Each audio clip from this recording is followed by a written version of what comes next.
In 1808, when Napoleon Bonaparte sent 118,000 soldiers across the Pyrenees into Spain, he imagined they would be welcomed. With my banner bearing the words liberty and emancipation from superstition, he said, I shall be regarded as the liberator of Spain. Napoleon was convinced that the Spanish people would rise up in a revolution and that he would be acclaimed. He was completely mistaken about the Spanish mentality. Napoleon could never imagine that some people loved their countries as much as he loved his own.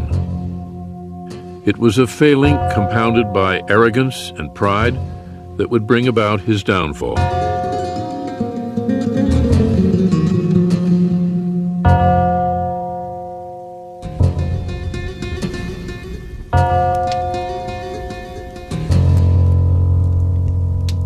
Napoleon's economic blockade of Great Britain wasn't working. Defying his command, Spain had been trading with his enemy. Determined to bend the Spanish people to his will, he decided to make Spain a part of his empire.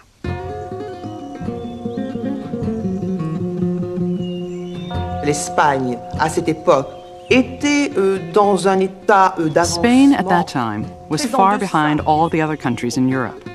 Napoleon considérait un petit peu Napoleon considered the Iberian Peninsula another world, comme des gens des âges obscurs, with people from the Dark Ages, par un clergé dominated by clergy, according to Napoleon, who were illiterate, ignorant, and fanatical. He thought that there would be no resistance whatsoever. On May 2nd, the Spanish people rose up against the French army in Madrid.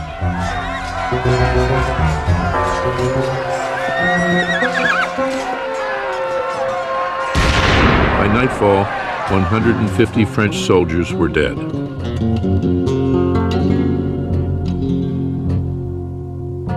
The French retaliated.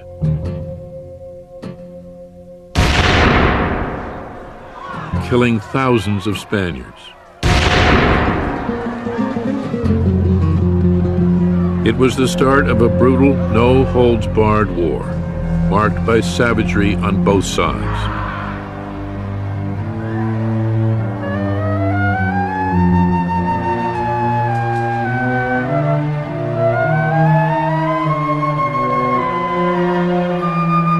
The French tortured and mutilated their prisoners.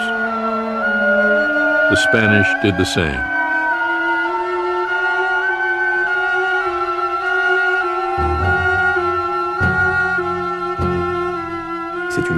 It's a war of atrocities.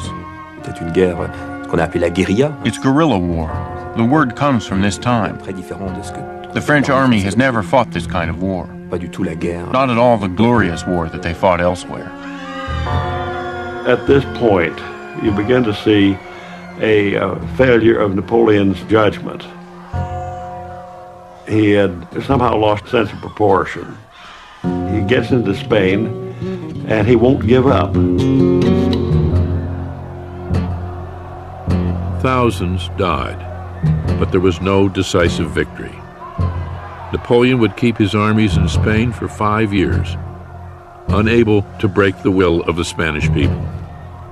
Napoleon n'accepte plus. Napoleon no longer accepts advice. Napoleon ne croit plus. Napoleon only believes in himself. He only has confidence in his star. Et donc, So he is going to be blinded. As his empire grew, Napoleon increasingly assumed the part of a Roman Caesar, godlike and infallible. Now he wanted a son to succeed him. But Josephine had never been able to give him one. 46 years old, she knew she never would. I know I will be shamefully dismissed from the bed of the man who crowned me, she told a friend. For months, Napoleon hesitated. They were a couple very well suited to each other. Up to the end, he believed that Josephine was his lucky star. That's why it was so difficult to divorce her. At last, he decided to tell Josephine they must sacrifice their marriage for the greater glory of France. 2 weeks later, the divorce became official. "I understood my Bonaparte," Josephine said. "I knew very well that in the end he would get his way."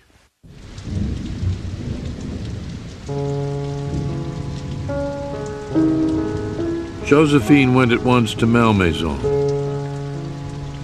The next day, Napoleon came to see her in the driving rain. Hand in hand, they walked through the downpour. Then he was gone. Pour elle, c'est fini.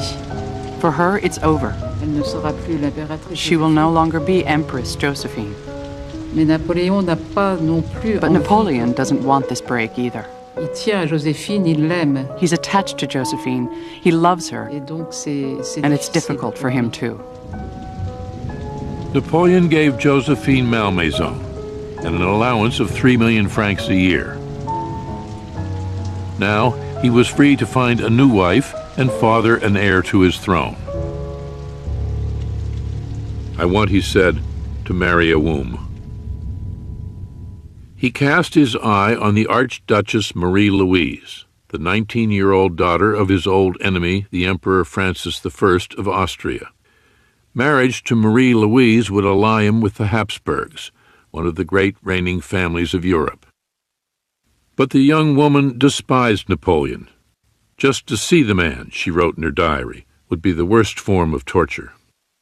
Her father overruled her objections. Marriage with Napoleon, he told her, would bring Austria peace and an alliance with the most powerful country in Europe. Brought up to obey, the 19-year-old girl said goodbye to her family and headed toward France. On April 2nd, 1810, Emperor Napoleon Bonaparte married the Archduchess Marie-Louise, with all the extravagant display befitting the joining of two empires.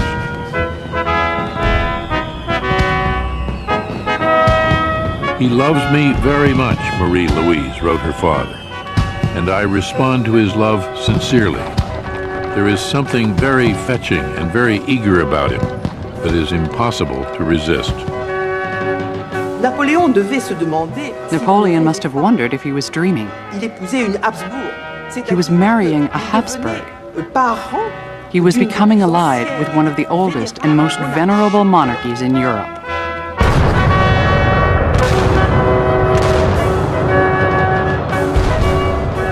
Just 1 year after their marriage, the thunder of cannon brought all of Paris to attention.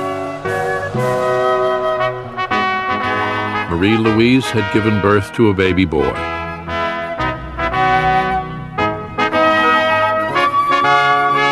Napoleon called him the King of Rome.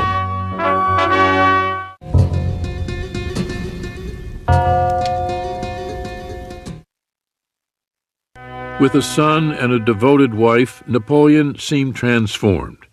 He became a doting father and a loving husband. 42, his stomach swelling into a punch, Napoleon was growing soft. "Late hours, hardship, war are not for me at my age," he told an aide. "I love my bed, my repose, more than anything. But I must finish my work." In 1811, there was still plenty to do. The bloody war in Spain continued. Britain remained a stubborn enemy, and now a new war threatened. Tsar Alexander refused to be part of the continental blockade of British goods any longer. Napoleon's edict barring trade with Great Britain was ruining the Russian economy. Tensions quickly escalated. Every attempt to negotiate failed. In the spring of 1812, ignoring the advice of his closest advisors, Napoleon invaded Russia. Never in living memory had so large an army been assembled. Italians, Poles, Germans, French, more than 600,000 men from every corner of his empire. Napoleon prophesied that the war would be over in 20 days. an army of 600,000, it would seem to be absolutely irresistible, no matter what happened. He'll simply pour in enough men to overwhelm the Russians, force them to engage in battle, and defeat them. Napoleon's army trudged slowly across Russia's immense spaces. He hoped to annihilate his enemy at once, but the Russians would not give battle. As the days passed, the blazing heat of the Russian summer began to take its toll. Soldiers fell out from exhaustion, sickness, and desertion. Thousands every day. After 2 months, before Napoleon had fought a single battle, 150,000 soldiers were out of action. At last, with summer ending, the Russians turned and faced their enemy at the crossroads village of Borodino. Moscow, the holy city of Russia, was at stake.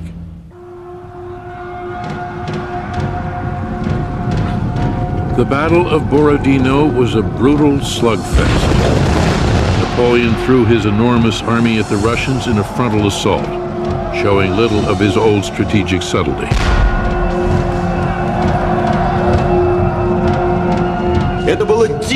This was a wild attack. They were killing each other. There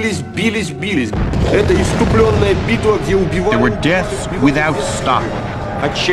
It was horrific.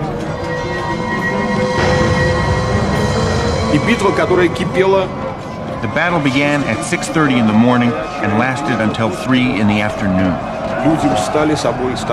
At that point, both armies were exhausted.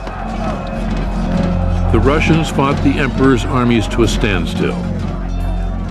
The next day, they withdrew, leaving Napoleon proclaiming victory.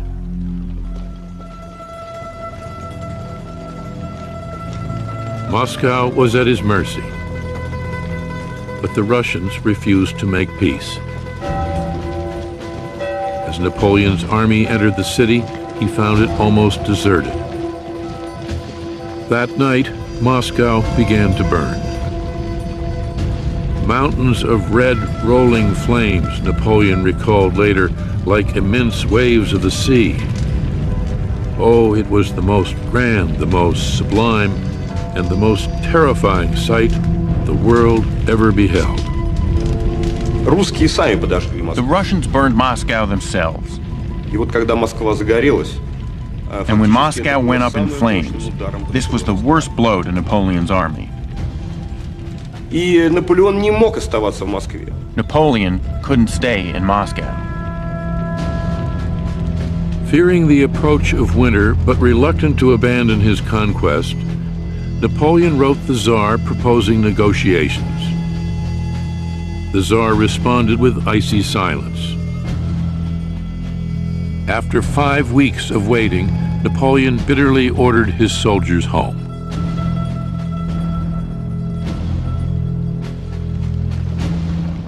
On October 19th, he led his men, laden with spoils, out of Moscow through the gate of Kaluga. It was a warm fall day.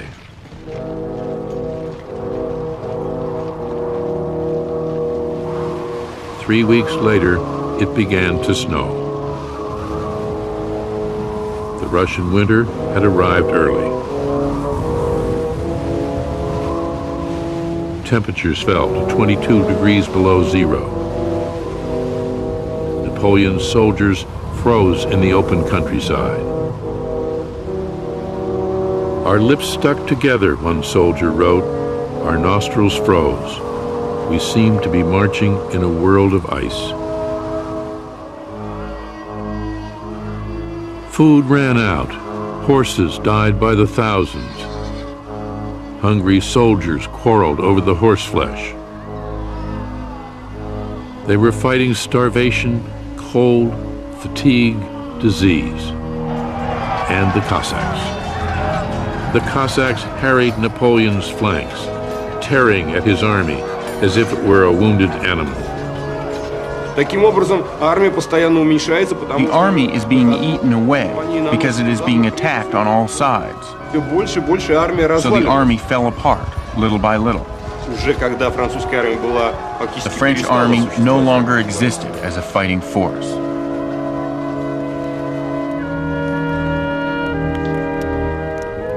Napoleon watched as his army died. Fearing capture, he carried in a little black leather bag tied around his neck a vial of poison. 6 months before, he had crossed into Russia with more than 500,000 soldiers, confident of victory. Now, on December 5th, rumors of a coup in Paris forced him to abandon his troops and head back to the French capital. As his sled made its way across Europe, he told a companion, "It's just one step between the sublime and the ridiculous." He lost 500,000 men. That's a staggering sum. Out of the 600,000 men who went in, 93,000 came back. It was the beginning of the end, his former foreign minister Charles Talleyrand said. Smelling blood, Britain, Prussia, Russia, and Sweden united against him. Only Austria, ruled by his wife's father, wavered.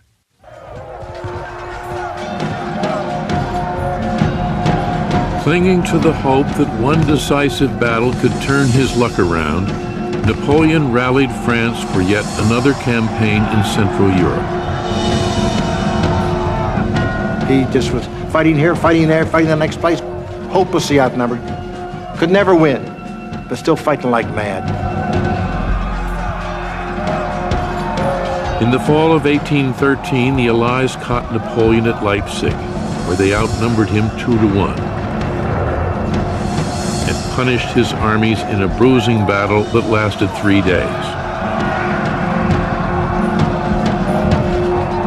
The legend of Napoleon's invincibility was over. His armies were now in retreat everywhere in Europe.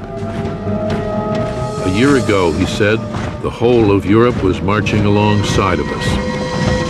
Today, the whole of Europe is marching against us. In 2 months, he lost 400,000 men. Still, he fought on. There was nothing left to do but fight, he said. Yet every day, our chances grew smaller and smaller. By the beginning of 1814, Napoleon was again in Paris when he learned that the Allies had invaded France itself. Fearing the worst, he began burning his private papers. Even Austria, led by Marie Louise's father, Francis I, had come in for the kill. "Don't worry," Napoleon told his wife and son. "We shall beat Papa Francis. Trust me." On the morning of January 25th, they said goodbye. He would never see his wife or his son again. In a last desperate campaign fought across France, Napoleon displayed all of his old brilliance. But 85,000 Frenchmen stood no chance against 350,000 Allies. On March 31st, 1814, the Allies marched down the Champs-Élysées. The war was all but over. Now, even his own marshals turned against him. When he prepared to summon what remained of his army to march on Paris, they refused to fight any longer.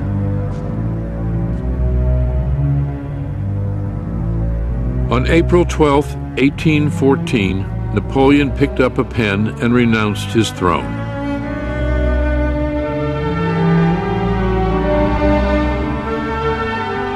His Majesty appeared to be entirely crushed, his secretary wrote. His agitation was often so great that, without being aware of it, he tore at his leg with his nails until the blood flowed.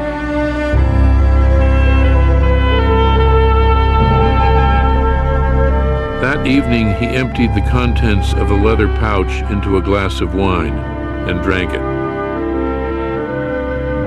The poison failed to kill him. He would live to see everything he had won taken from him. "My father arrived hours ago," Marie-Louise wrote him 2 days later. "He will not let me come to you or see you. I am so sad I don't know what to tell you. I kiss you, and I love you with all my heart."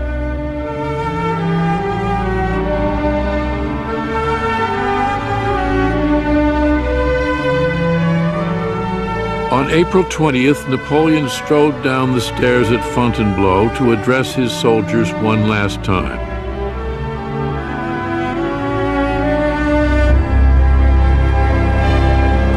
"Goodbye, my children. I am leaving. Do not grieve over my fate. I would like to press all of you close to my heart. Let me, at least, embrace your banner." Then he took a regimental flag in his hands and pressed it to his lips. "Let this kiss," he said, "resonate in the hearts of all my soldiers. Farewell once again. Let this last kiss enter into all your hearts."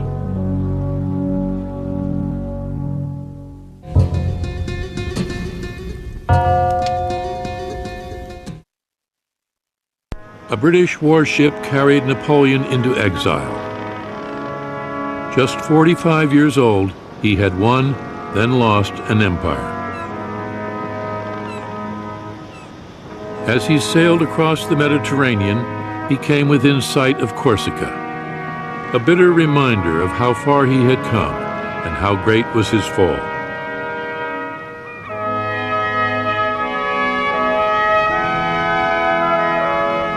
He was given a villa perched on a hillside 100 feet above the sea. Still a sovereign, this would be his new palace, where he was expected to spend the rest of his life. Stripped of his old rank and title, he was granted a new one, Emperor of the Isle of Elba. When Napoleon arrives on the island of Elba, his first reaction is one of despair, depression, sadness. But he gets over it quickly, and he's able to regain the two aspects of his personality, work and action. He starts taking care of the island of Elba as though it were a great country. He set up a miniature court, complete with a grand marshal, ministers of the treasury and war, and even a flag of his own devising.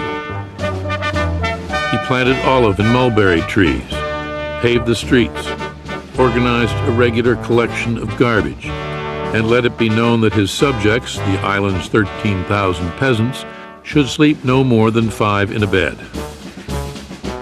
He still had a lot of genius and ability left in him, but it must have been boredom personified.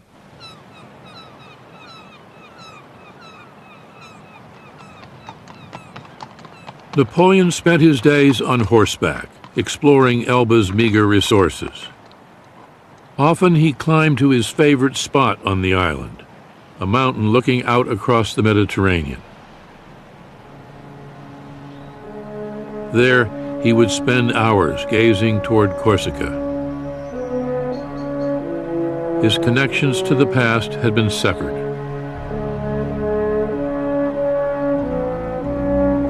When he learned that Josephine had died at Malmaison, he did not leave his room for 2 days.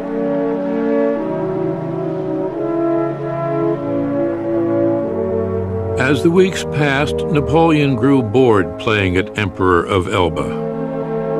He never took his eye off France, where the Allies had made the mistake of restoring an eager but weak Bourbon king to the throne.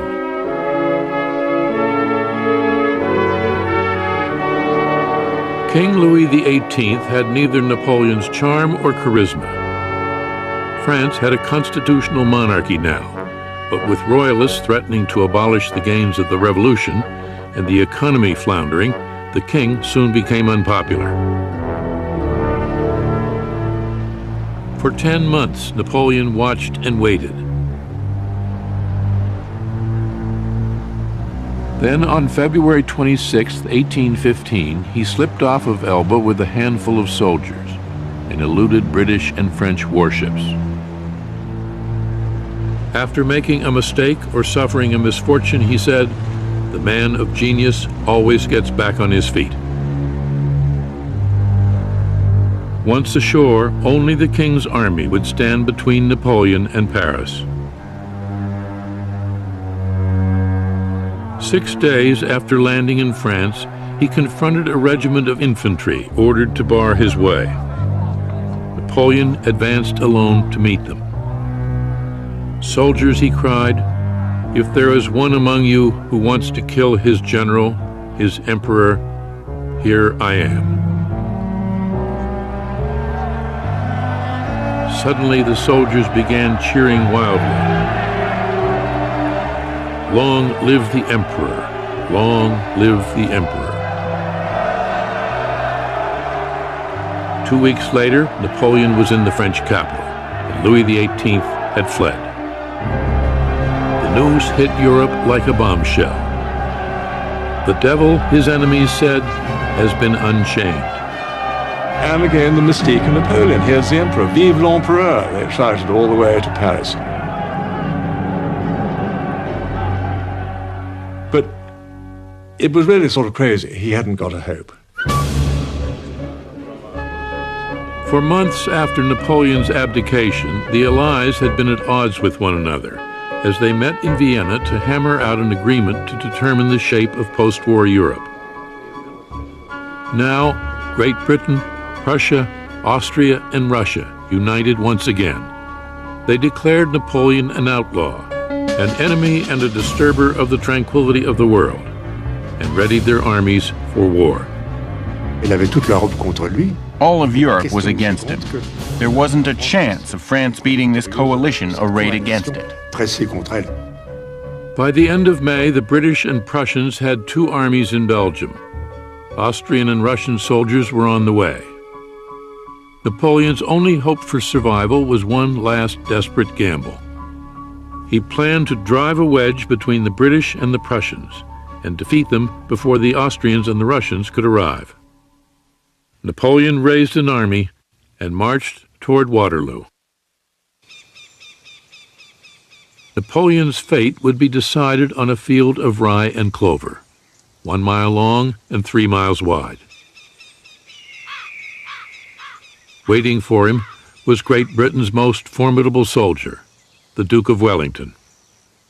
Tall, aristocratic, rather arrogant, disdainful, not an enormous amount of imagination, but totally unflinching, nerves of steel.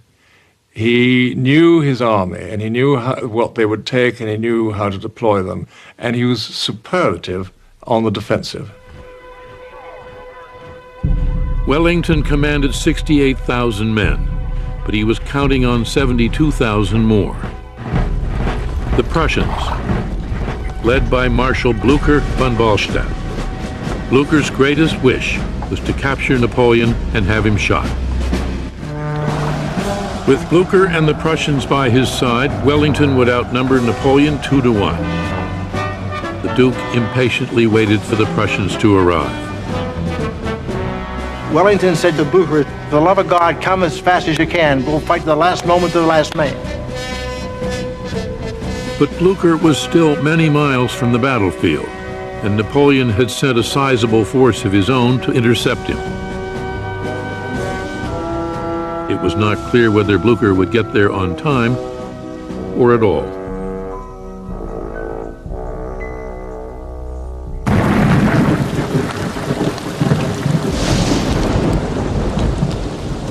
The night before the battle, soldiers on both sides caught what sleep they could under a heavy downpour. The next morning, Sunday, June 18th, they were sopping wet. So was the field in which they were to fight, now dotted with puddles and caked in mud. As the sun rose higher in the sky, the Duke and his soldiers braced themselves. But Waterloo remained silent. Nearly 5 hours had passed since daybreak, yet Napoleon had not given the order to attack. He said he was waiting for the ground to dry, so he could maneuver his cannon. "I felt that fortune was abandoning me," Napoleon said. "I no longer had the feeling that I was sure to succeed."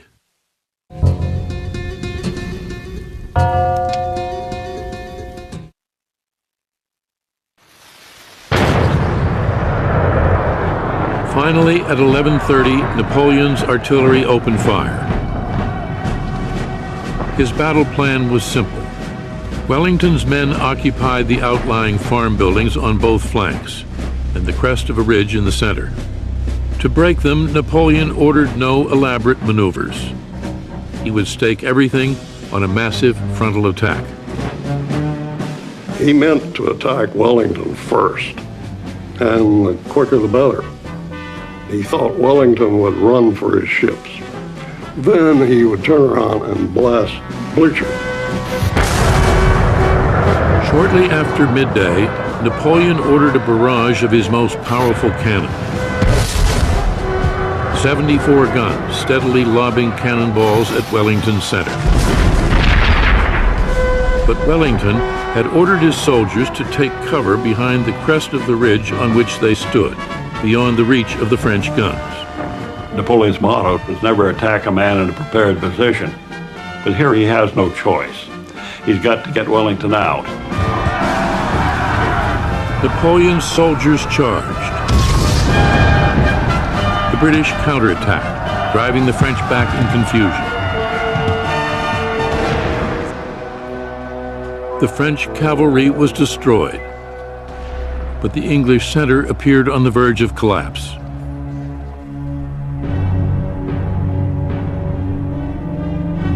The sun hung low in the sky, glowing blood red through the trees and smoke. It was then that Napoleon saw them, Prussian soldiers emerging from the smoke, still in the far distance.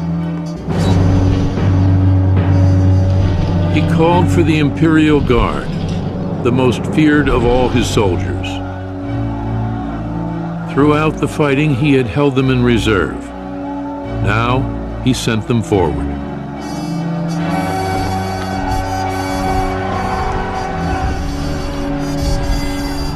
They were just 40 paces away when the Duke gave the order to fire.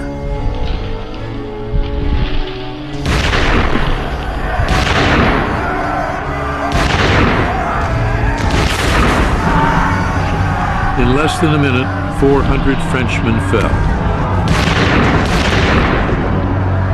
Still, the guard came on. They were absolutely magnificent and came very close. He nearly broke through the British line.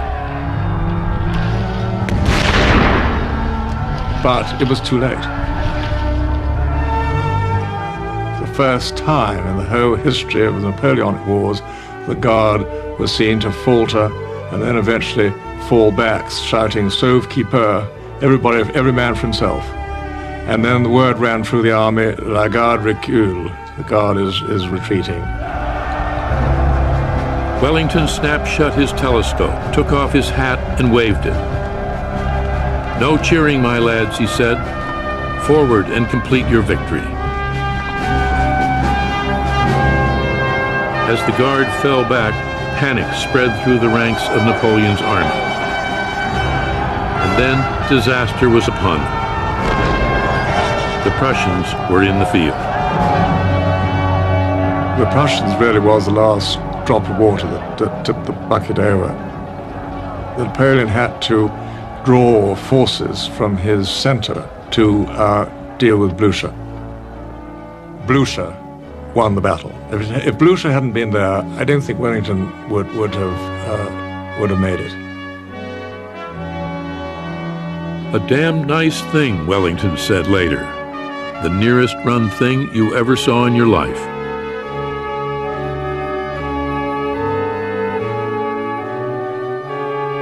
The battle had lasted less than 12 hours, a single Sunday afternoon.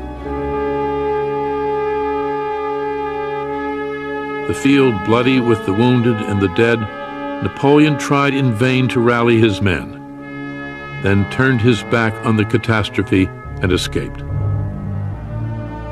With all of Europe against him, Napoleon saw the futility of going on. As Allied armies closed in around him, he let events run their course.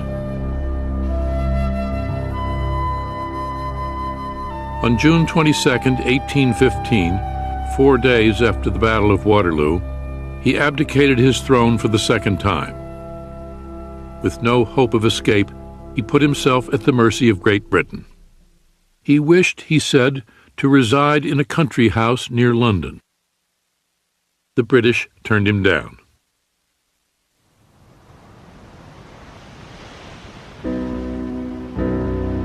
Instead, they sent him back into exile.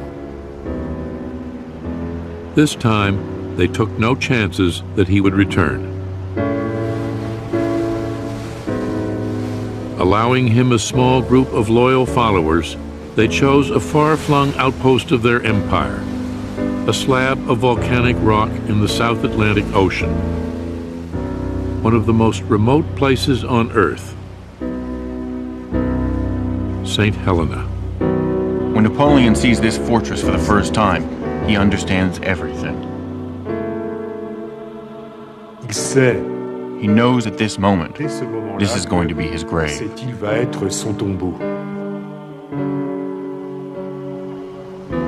Once the ruler of nearly all of Europe, Napoleon found himself confined to an island 10 miles long, 6 miles wide. It would be nice, he told an aide, to fall asleep and not wake up for a year or two. On Elba, he had at least been an emperor. On St. Helena, he was a prisoner, guarded by 2,000 soldiers and 2 ships that circled the island 24 hours a day. His final palace would be a wooden bungalow that had once been a row of cattle stalls. He was 46 years old, with nothing to do for the rest of his life but eat, sleep, and search for a way to occupy his mind. To die is nothing, he said, but to live defeated and without glory is to die every day.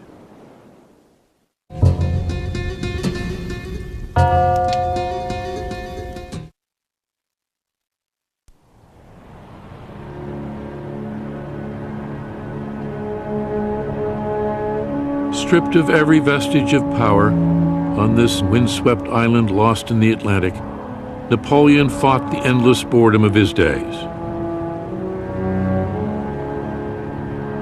He gardened, read any book or newspaper he could get his hands on, tried rewriting a tragedy of Voltaire's, imposed an exacting imperial etiquette on his retinue, and sparred with the island's English governor, who insisted on calling Napoleon General Bonaparte. When he was unable to sleep, he would summon one of his retainers in the middle of the night and rant about the world, or explain why he lost the Battle of Waterloo. Only one weapon remained him: words. With words, he would launch his last campaign. Day after day, he dictated his memoirs, forging the story of his life into the stuff of legend. I shall survive, he said, and whenever they want to strike a lofty attitude, they will praise me. Il avait, pendant ces jours-là, décidé que sa vie... He had decided during this time that his real life had ended, but that now his legendary life would begin, and that he had to take care of it. He re-argued his decisions and re-fought his battles, recalling his greatest triumphs for all the world to admire. Rivoli, the pyramids, Marengo, Austerlitz. These are granite, he said. The tooth of envy is powerless there. The Civil Code, the Bank of France, the bridges over the Seine, schools, roads, canals, libraries. He made them all bear witness to his enduring legacy. He reconstructs his actions to justify his choices, to say that he was the savior of the revolution, to say that he wanted peace, to say that he wanted a new world, and that the kings of Europe were opposed to a modern man, a man of action who was working for the good of the people.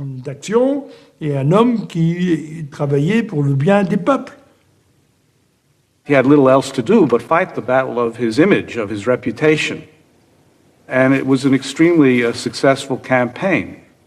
What is conveyed in this is an individual who can accomplish so much, so very much, through determination and energy and intelligence. This is his sense of himself.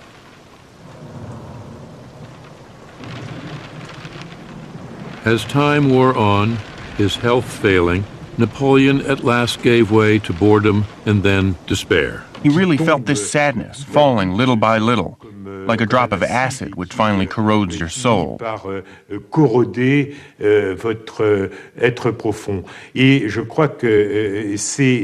believe it was this that killed Napoleon.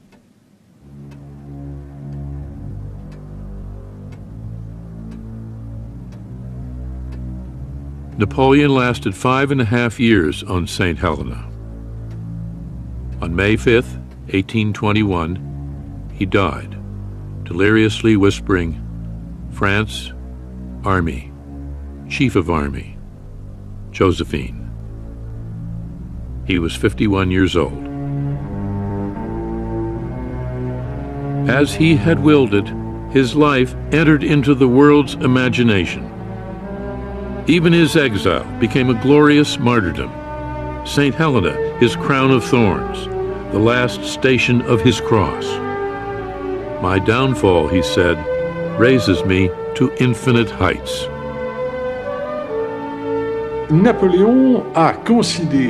Napoleon considered it necessary to present himself as a martyr. He said, if Christ hadn't been crucified, he would never have been God.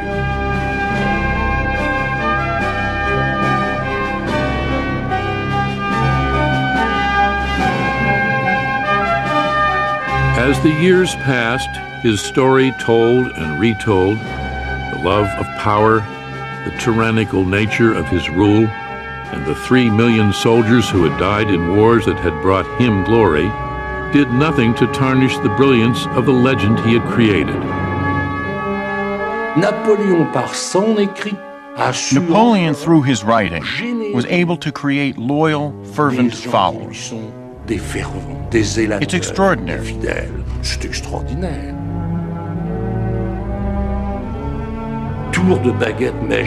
With the wave of a magic wand, from a defeated prisoner, he becomes a hero again. He becomes the one who writes history. He doesn't die. He will never die. Il ne mourra jamais.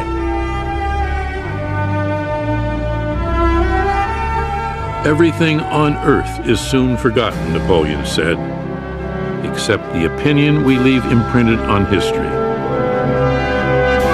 There is no immortality but the memory that is left in the minds of men.